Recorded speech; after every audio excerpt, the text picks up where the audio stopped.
Dobro jutro. Še preden sva z današnjim gostom oddaje Liki naročila kavo, ga je ogovoril mimoidoči, potem se je pri mizi ustavila še gospa, ki jo je zanimalo, kam gre na naslednje potovanje. Dragan Potočnik uživa ugled svetovljana. Univerzitetni profesor v Mariboru, zgodovinar, popotnik, tudi pisatelj in tudi pesnik.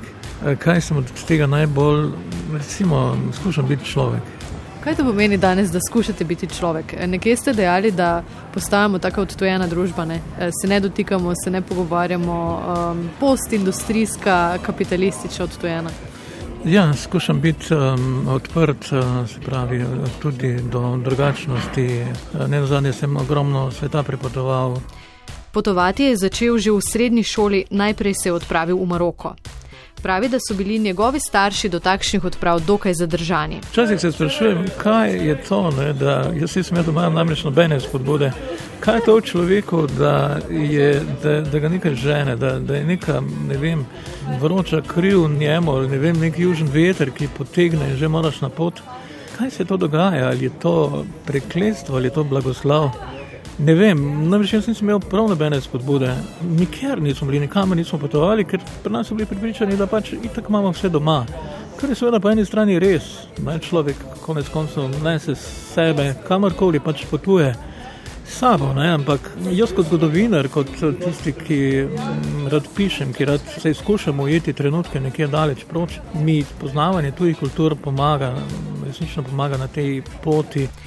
Najbližje sta mu bližnji oziroma srednji vzhod, natančneje Iran, kjer je bil tudi gostujoči profesor.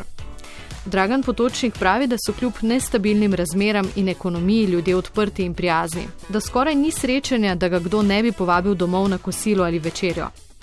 Pravi blagoslov pa je tudi druženje s skromnimi in ponižnimi menihi, ki jih zgodovinar pogosto obiskuje.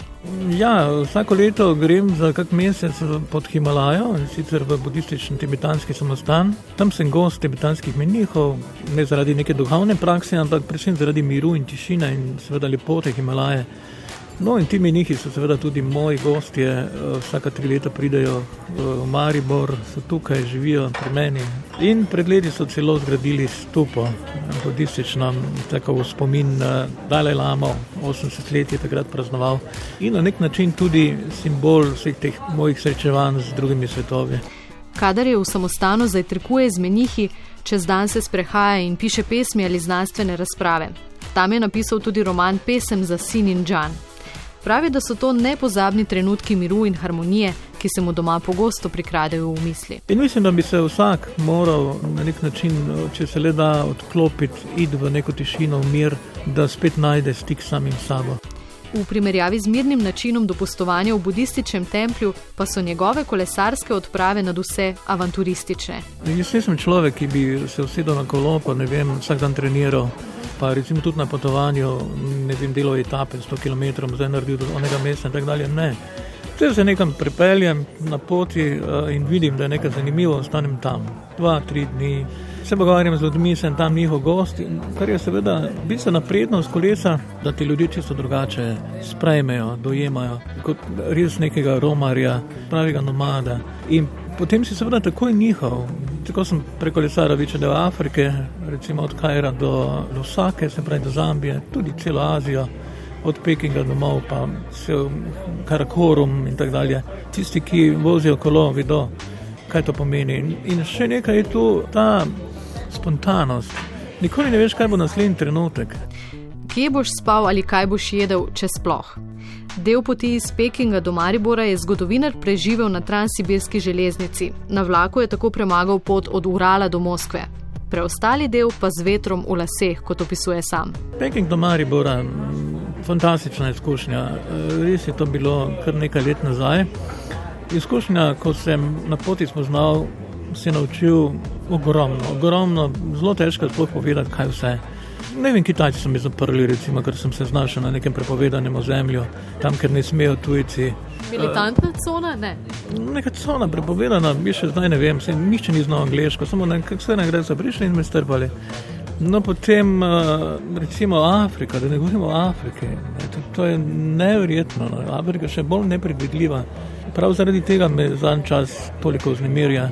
In seveda kot zgodovinar moram reči, seveda, da na poti vedno obiščem tudi univerze, imam stike, opravim kakšno obveznost, tudi kakšno predavanje, pa potem dalje.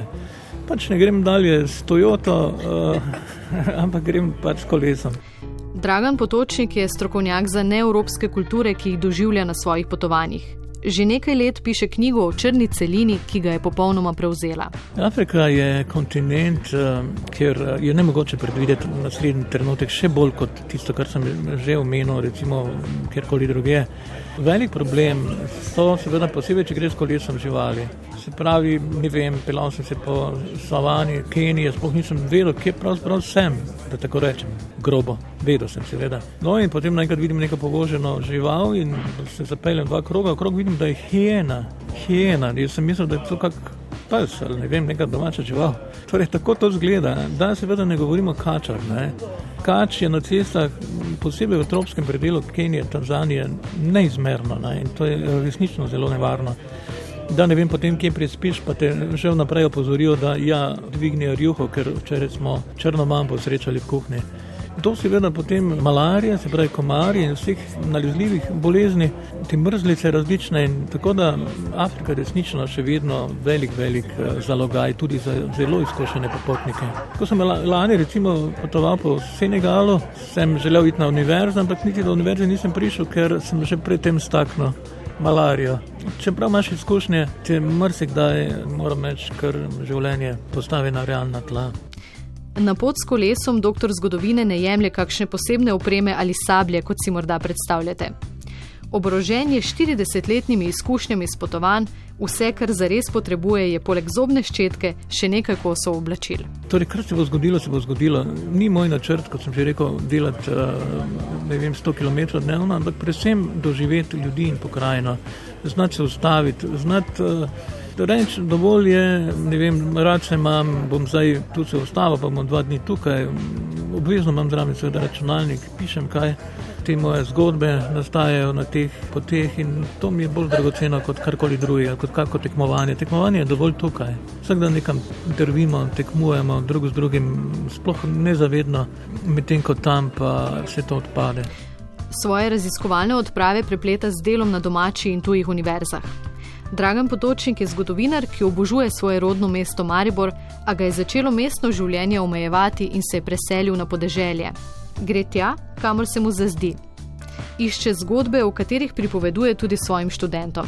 Kraje in ljudi je treba spoznati, pa ne prek medijev ali propagande. Povsod so ljudje prav taki kot mi, pravi. Podobno čutijo, imajo svoje stiske in radosti. Vse preveč smo kabinetni zgodovinari, kabinetni ljudje, se pravi, živimo v nekih virtualnih svetovih, vse premalo, si upamo sploh iti ven, pogledati življenje, kakšno je pa v resnici. Pomoliti, da tako rečem, nos, glavo ven in pogledati in občutiti, ne samo se učiti življenja iz neke teorije.